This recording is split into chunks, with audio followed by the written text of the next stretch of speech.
to our very first MyPwr podcast called Change the Culture of Violence Through Empowerment Self Defense. The Change the Culture podcast is here to educate on the importance of Empowerment Self Defense ESD so that we could prevent and reduce interpersonal violence in our communities and around the world. So hi everyone, my name is Annie Orenstein. I am a content creator at MyPwr and producer of MyPwr. What is MyPwr? MyPwr is a social tech startup dedicated to reducing and preventing interpersonal violence through technology, education, and community. Studies have shown that 1 in 3 women and 1 in 4 men experience interpersonal violence in their lifetime. And the isolation caused by the pandemic has increased incidence of domestic violence by more than 30%. So MyPwr, we're creating the MyPwr App, which makes Empowerment Self Defense ESD available to all around the world. And we'll go into that in just a few moments as well. So we're here to create an awesome community of empowered individuals and to have conversations on how we can create a safer world free of violence. Get to know what ESD is and how it has impacted lives of many around the world and how it can help you. On the Change the Culture podcast, hear from and learn from the founders and professionals in the field of ESD and why empowerment self-defense is so effective and important. So please be part of the Change the Culture theme by joining our Facebook group, as I mentioned, and share your success stories with us because that will inspire others to do the same. And kicking off the podcast with us is the founder and CEO of MyPwr, Yehudit Sidikman. Say hi. Hey, everyone. Thank you so much again for this opportunity. I'm really grateful to be hosting this show, this podcast, and it's a blast from the past to be working with you again. My pleasure.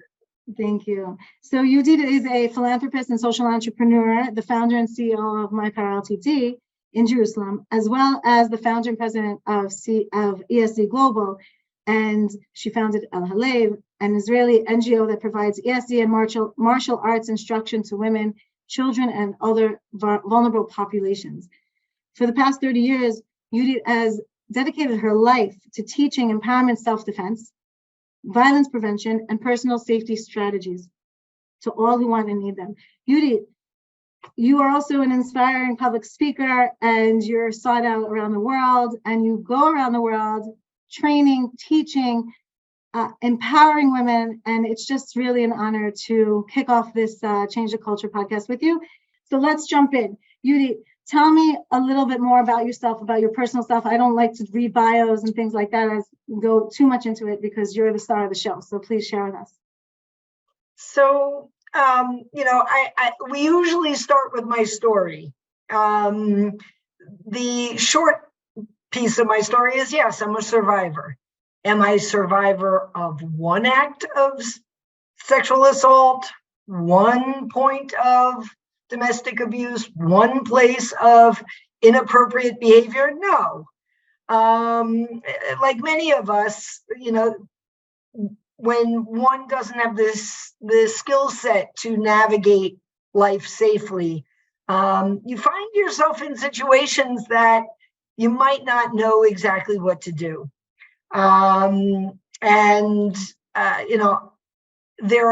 What brings me to the work is that I actually do believe in humanity. I believe we can be a culture that doesn't put up with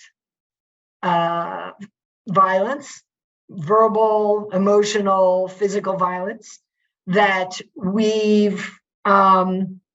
that there are lots of messages and myths and stories around the need to hide. So I give an example. Don't wash your dirty laundry in public. In all of my travels, I have not met a culture that doesn't have something similar to that. But who does that benefit? The not talking about bad things, not talking about inappropriate behavior only benefits perpetrators of inappropriate behavior. Growing up, I was sexually assaulted by the cantor of my temple. Now, at that time of my life, I didn't call it rape. Yes, I was a 12-year-old, but I was madly in love. I was perfectly groomed. And we had a relationship for 6 years. And yet when I hear stories of summer camps, of leaders in Jewish communities today, 40 years later, and we're still not taking care of this the way we should. So, yes, my story is very personal, and my place in this is from a very personal place, but truly because I actually believe it can be fixed. I believe we can change culture so that perpetrators can not hide among us. And we'll go into that more in the next. Well, we definitely appreciate, what the impetus behind why you're sharing. First of all, I understand that sharing your story is not easy. And it's something, though, that's, I guess, important for us to understand that everyone comes with their own personal baggage, and we don't know, right? We don't know anything. This is what you shared with us at our staff meeting this week. We don't know much, right? We don't know what people are carrying with them. And by sharing a little bit, we appreciate it. And by giving us that insight of where you came from and why, it gives the why you do what you do. And what I relate to so much is your focus on the solution, right? You're always talking about the solution, and ESD has been around for a long time, right? So ESD, Empowerment Self Defense, started how long ago? So there have been many iterations of women learning how to defend themselves over the centuries. All right, we're not the ones who created it. Certainly not those of us who are working in it mostly now. The resurgence of it, there was suffragitsu, where the suffragettes in the UK realized that they had to learn how to protect themselves from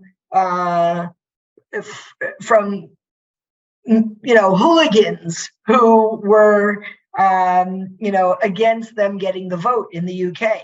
So women have learned martial arts and self-defense over the decades, but the feminist self-defense movement really got to start in the early 70s. And, the stories that I grew up on in this system were of Nadia Telsey and, her saying, wait a minute, I'm a civil rights activist and I need to be safe too. And the only thing you could learn then was martial arts. So there were a whole bunch of women who actually went out and started learning and then teaching martial arts. And at some point, there was a realization that, when you really look deep, and there are exceptions, there are martial arts that were created by women for how women need to defend themselves, but that's a very small percentage. The majority of martial arts were systems created by men for how men fight men, and didn't necessarily address the types of manipulation, gaslighting, verbal abuse, control that women and children were experiencing. And so this understanding that there's a physical piece that has to happen, and learn how to use your body to defend yourself, but also how to use your brain and your voice and your being to navigate the world from a safer place. My deep dive into this work was, probably about 18 years ago. I got a hold of a book called Beauty Bites Beast by Ellen Snortland. And Ellen's very sweet. She says, if you have a name like Snortland, you'd better be good.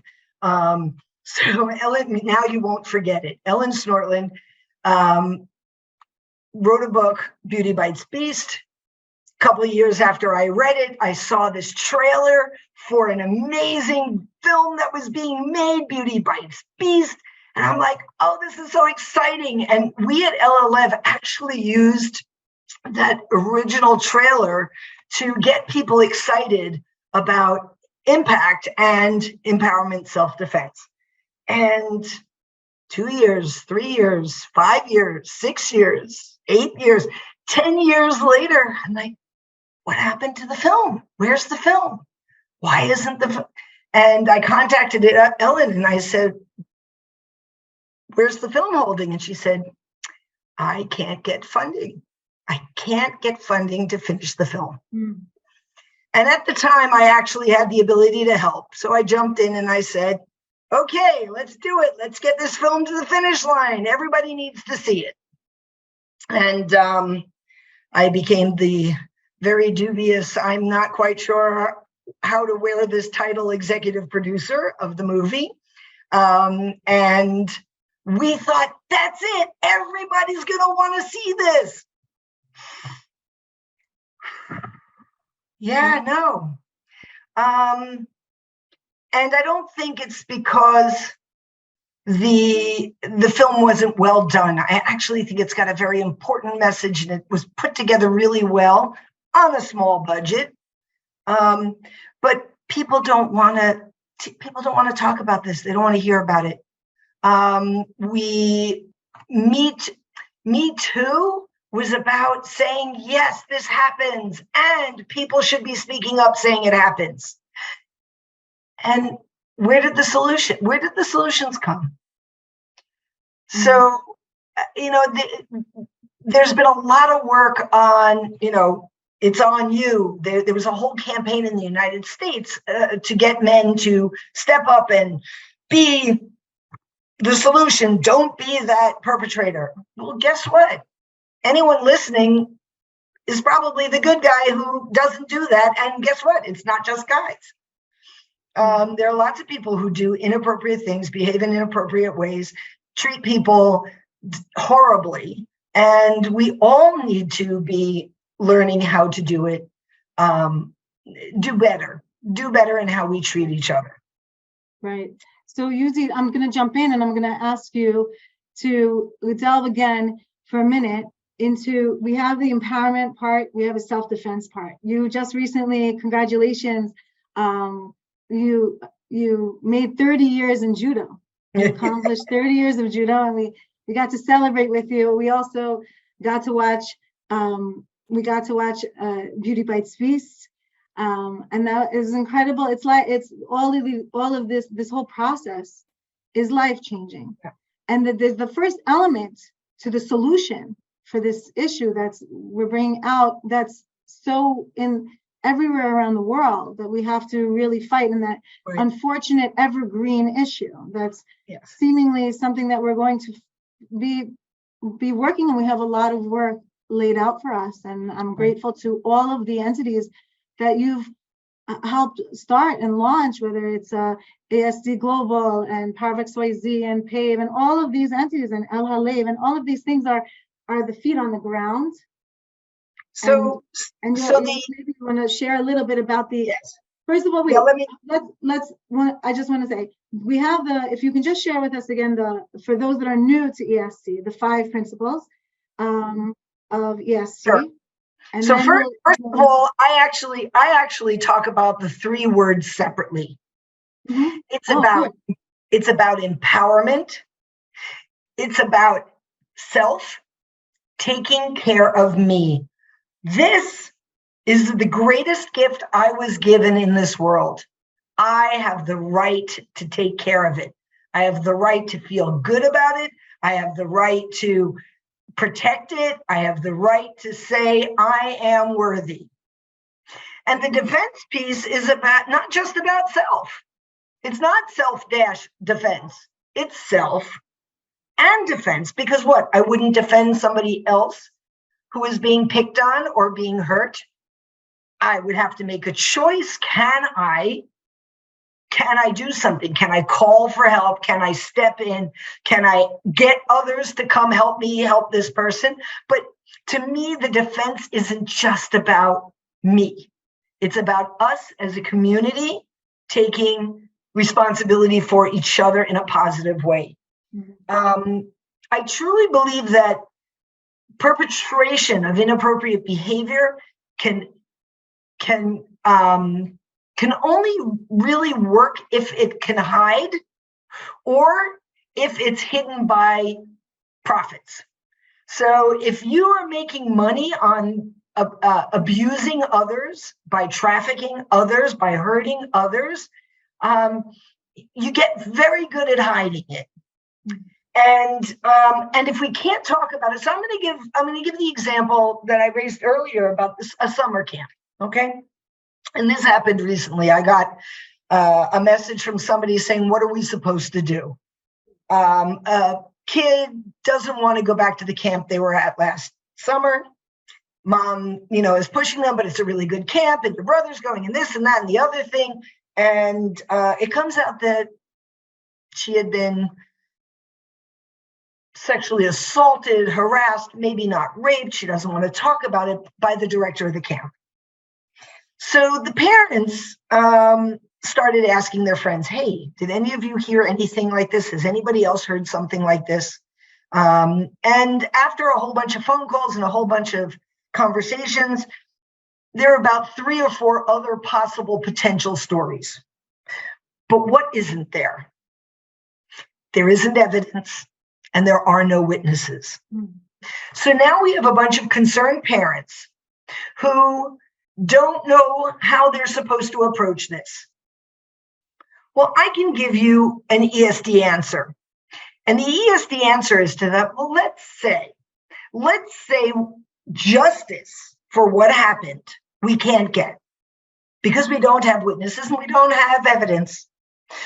What we can do is we can say to the administration of the camp, "Hey, there may be a problem. Let's train everybody on staff on what is empowerment self-defense so that during the first week of camp, every camper gets trained in self-defense, empowerment self-defense, with the skills and the ability to say what's going on, speak up if they're unhappy with how they're being treated, and what to do at the moment that things get icky." So now let's go back to that director, okay? If they didn't do anything, they're going to be way on board. Sure, absolutely. Let's make sure this happens because they want kids to be safe. If they actually did do those acts, they're not going to admit it, but one of 2 things might happen. One, they might have to be on board because they've got to prove that it wasn't them, but it'll never be able to happen again because they know that people are now looking. Kids are looking. Kids know what is appropriate. The other counselors know what is and isn't appropriate. And most likely, they're not going to stay around very long because they know that this behavior that is inappropriate and not acceptable at any camp will not be able to happen here. So that's what we mean when we say change the culture. The culture now has shifted from one where we are going to believe every report, whether or not we can get justice, but we can change the culture. So let's make sure everybody gets trained, everybody knows. And if you think about camp, one kid drowns, and all of a sudden, every single camp has rules about the waterfront. When I was a camper, there were no ropes, there was no buddy system, there was no, we would go out on boats, maybe we had life preservers, but nobody made us wear them. And yet, 1 or 2 kids drowned, right? And all of a sudden there were all these, all these different rules and regulations, and we taught kids to swim. We made sure every kid knows how to swim. So when you think about the statistics, all right, sexual assault, domestic violence, interpersonal violence, whatever flavor it is, 1 in 3, 1 in 4, 1 in 5, 1 in 6, depends on the country, depends on the culture. But we're not talking about 1 in 30,000. We're talking about 1 in 3, 1 in 6. Drowning worldwide, 1 in 26,000. We do so much more to prevent drowning than we do to prevent interpersonal violence. And that's got to change. Wow, it is, and I take my hat off to you. I don't have blue hair underneath, but I would, maybe you'll give me some of that. I really admire your commitment to everything. It's very inspiring, and women and girls and men and children and everyone need to know how to set their boundaries, how to, when we talk about ESD, think, yell, run, fight, tell. So the concept of tell is very important. We have so many success stories of where people, my daughter, she's 14, she's on the bus, and she says, this guy started asking me questions, Mom. He started taking interest in me, and I didn't know what to do. I was freezing up, and I started answering him until somebody in front of me looked back and said, you don't have to answer every question that he asks you. And then she realized, oh, I'm not supposed to. And I think that's part of the conversation that we're having, and the upping the culture. I'd like to hear from you. We have a few more minutes left. I'll take the liberty to extend the podcast since it's our first one. We're going to extend it for 5 minutes now. We're going to, after we end the podcast, we're going to see the Change the Culture video that you co-created with PAVE, with Association of ESD Professionals, with Halev. Can you first give us the foundation on the ground there? And also we didn't actually touch on MyPwr. Right. So I'll just throw this out quickly, is that MyPwr came after 15, 18, how many years of Halev? 18. We're celebrating the 18th year of Halev. Corona, COVID actually made us hunker down and think, like, when everybody got locked into their houses, there was not a single one of my colleagues that didn't know that domestic violence was going to skyrocket. Right. This was clear. It's obvious. Because now you're locked in with the person who has the least ability to deal with stress. And they don't have the skills to deal with stress. You are now locked in financial stress, on each other's nerves, not knowing what's next, hearing all the horrible news. Absolutely, domestic abuse was going to go up. Child abuse was going to go up. There's no question about this. So we started looking at. I want to talk about the organizations. Great. We started looking at how can we continue to do work that's usually done in person, but also how do we create a system that allows this amazing work? So from the early 70s until 2020-ish, most empowerment self-defense instructors had their boots on the ground and their eyes down, dealing with the work, doing the teaching on the ground. We didn't have the funds or the support or the skill set to look at how do we take this work, which is so intensely important and successful, and actually scale it. What do we need to do? Well, every profession, if you think about it, every profession has the ability to hire a social media company that understands them. My daughter's a fashion designer. She didn't look for a social media company that was an expert in real estate. She knew that she could find a social media company that was expert in fashion. But we didn't have that for violence prevention, for empowerment self-defense. So that's the power of XYZ. They are not just the social media, but a creative entity that allows us, the teachers, right, to not have to worry about marketing ourselves, to build the websites, help us create a brand, help us tell our story, get it out there so that people can see who we are and what we do. Great. If you see us, then maybe we have okay, but when I go into the door of a place like Brooklyn College or UCLA, or it doesn't matter which university, they want to see my credentials. Right. But there's no organization that does credentialing. And so we said, okay, what would that look and feel like? The Association of ESD Professionals. Fantastic. Now we have an organization that looks at, has an ethics code and a professional process of getting credentials, so we know that you're aligned. Does everybody teach the exact same techniques or the exact same games? No, absolutely not. Guess what?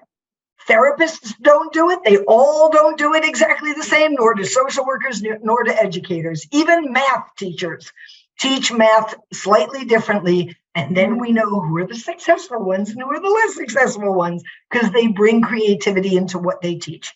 Great. That's the association. And actually, we're having Samantha Waterman, who's the executive director of the Association of ESD Professionals, on our next podcast. So stay tuned.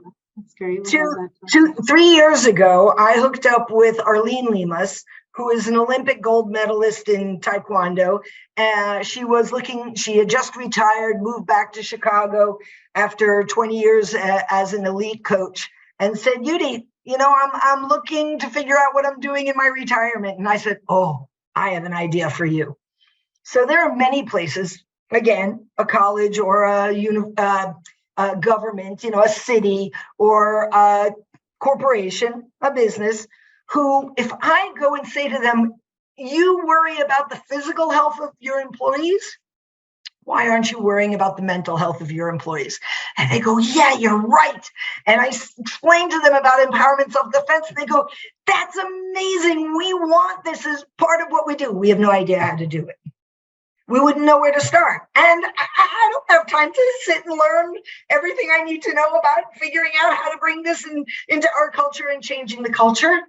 And if you think about it, if you have 100 employees, a third of the women are survivors of something.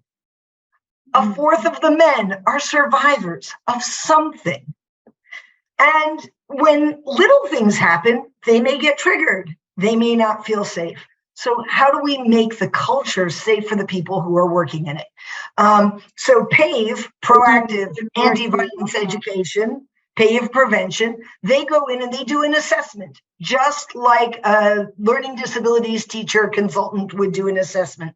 Look at the culture, look at the company. How can we bring ESD into this culture to make the change that needs to happen? And one of the products that they get to bring in there with them is the app, the MyPwr App. Because the MyPwr App allows people to practice the skills, learn the skills, and or practice the skills on their own. Basically, the app makes the user their own self-defense instructor and gives them a supportive community where they can share their success stories and they can share their not so successful stories, but ones that they want to go, I could have done it better and I want to practice, or I'm scared about what's going to happen tomorrow. I want to practice what I want to say. Yay, they can do that in the app. Well, I'm really excited, and also to be part of this development. To be part of MyPwr means being part of seeing the process of the development of the app. And we see it if anyone wants to visit us in Jerusalem, I'll extend the invite, and you'll see on the walls of MyPwr the app. And it's exciting because it's happening, and it's a process. It's a labor of love, and it takes a lot of people dedicated to the cause. PAVE, I've been listening to Arlene's podcasts as well, and we really just have I promised everyone that we're gonna keep a podcast has to be let's close it up. We just have a few more minutes. Let's say we'll take 3 or 4 more minutes. Can you please introduce to us again about the Change the Culture video that you created with these initiatives, and why we must watch the video and share it and get the message out. Everybody here can be part of that, be ambassadors to get these messages out, because empowerment self-defense, at least to me, I did Krav Maga for 2 years. I want to do jujitsu. I want to do all of it, right? I love the fact that there is the beforehand, all about empowerment part of setting boundaries, of knowing when to say no, thinking about process and knowing when to step up and say, this is not the right thing for me. I'm not comfortable with that. That all comes out in the app, right? We have 21 lessons in the app. God willing, that should be launched in the soon. We're in the beta phasing. And so tell us, before we end off, tell us about the Change Your Culture, the culture video. So a bunch of years ago, a very cute little video came out about consent, like trying to explain the concept of consent. If you haven't seen it, I think it's called T for consent. So, I make you, you come to my house and I offer you a cup of tea and you say, yes, you'd like a cup of tea. And okay, now I go make the cup of tea. Now, that whole little video is about, well, are you allowed to change your mind? I made you a cup of tea. Do you have to drink it? Should I be able to force you to drink it? And what if you say you don't want a cup of tea? Can I make you the tea anyway? What if I bring you the tea anyway? So the concept of trying to explain to people that consent, we use consent all the time. Some reason when it comes to sex, consent gets a little complicated. Well, who and what, where are we in the middle of it? And I don't know about any of you, but I know plenty of people, myself included, who have had way too many moments of get it over with sex. I don't want to have an intimate relationship with somebody to get it over with. Right. I want to be able to choose. Okay. So when we say that it's not just about the skills, it's about changing the culture. Think, yell, run, fight, tell, the 5 principles. Think is no less important than fight, which is no less important than run if you can. It's just no less important than tell. That all of these pieces are really important in establishing a good culture for navigating the world safely. Wow. And I hope you enjoy the video. It was a labor of love that was born out of COVID and us banging our heads together. How do we help people understand the importance of changing the culture? Well, thank you so much. So for those that are tuning in, not live, we're going to put that video in the show notes. Of course, since we're just launching, we're going to be launching on different platforms, Apple, Spotify, and you can tune in.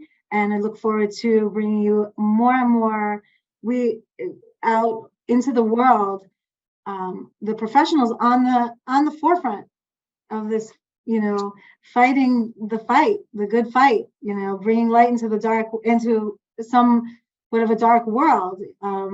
And I thank you so much for the progress that's been made up until now and the thousands of lives that you've impacted. And I just want to thank everyone again for joining us before we watch the video. Thank you for joining the launch of MyPwrCasts.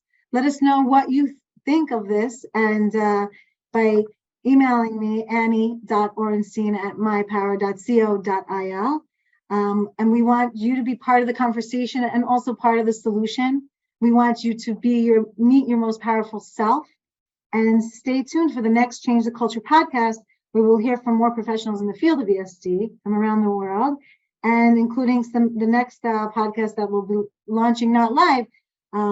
We will be hearing from Samantha Waterman, the Executive Director of the Association of ESD Professionals. And we're going to share how the association is helping as well to change the culture. So thank you again, Yehudit. My pleasure. Thank you all for coming tonight or today, wherever you are. Yeah, we don't know. But may your next year, your next 10 years and 30 years continue to bring more light into the world. And I hope that I'll have the privilege to be part of that.